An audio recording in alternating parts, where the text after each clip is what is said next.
আসসালামু আলাইকুম রহমতুল্লাহি বারাকাতুহু। আশা করি সবাই ভালো আছেন। ৭১ কিন্তু বিরাট বড় ধরনের একটি গেম খেলেছে কিন্তু ভারত আমাদের সাথে। ওখানে ওরা উড়িয়ে দিয়েছে বেশিরভাগ যে ইতিহাসটা আমরা জানি সেটা হচ্ছে গুজব, মিথ্যা এবং ভারতের রয়ের লেখা ইতিহাস এবং তাদের লেখা বয়ান, সেটাই কিন্তু আমলিক সহ অনেকগুলো দল, বিএনপিও সেই ভারতীয় বয়ান কিন্তু নিয়েছে।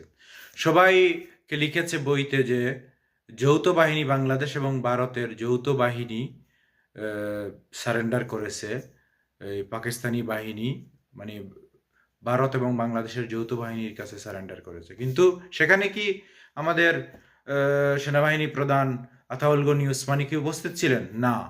জেনারেল অরোরা ভারতের, তার কাছেই মানে সবাই সমর্পণ করেছে। এবং এই যে মূলত তারা এটা বাংলাদেশের স্বাধীনতা বলে, কিন্তু বাংলাদেশের তো স্বাধীনতার তো কোনো দরকার নাই।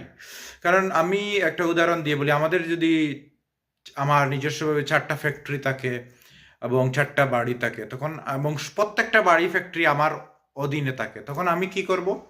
আমি কি এই ৩টা বাড়ি হারিয়ে ৩টা ফ্যাক্টরি হারিয়ে তখন বিজয় দিবস উদযাপন করব হারানোর পর?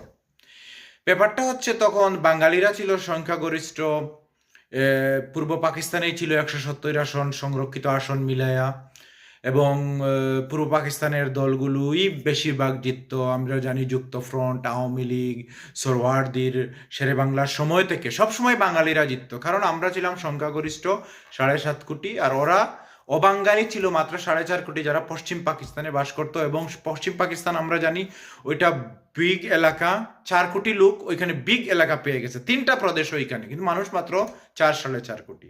আর আমাদের এখানে ছোট জায়গা, মানুষ ৭.৫ কোটি। এই জন্য আমরা ক্ষমতা পেতাম, বুট হলেই আমরা জিততাম, এবং আমরা ওই বাকি ৩টা প্রদেশ আমরাই যা ইচ্ছা তাই করতাম, ওইখানের ইনকাম আমাদের এখানে এনে আমরা ইচ্ছা মতো চালাতাম। কিন্তু ব্যাপার হয়ে গেছে যখন মিলিটারি শাসন আসছে, তখনই সমস্যা হয়ে গেছে। ওদের পাঞ্জাবিরা বেশি ওইখানে, এবং যখন মিলিটারি শাসন চলে তখন পাঞ্জাবিরাই রুলস করে বেশি, বা অবাঙ্গালিরা রুলস করে বেশি। তো ৭১-এর যে জিনিসটা হয়েছে, যে আওয়ামী লীগ অলরেডি জিতে গেছে ১৬৭টা আসন, সেই প্রধানমন্ত্রী, উনি প্রধানমন্ত্রী হবে শেখ মুজিবুর রহমান।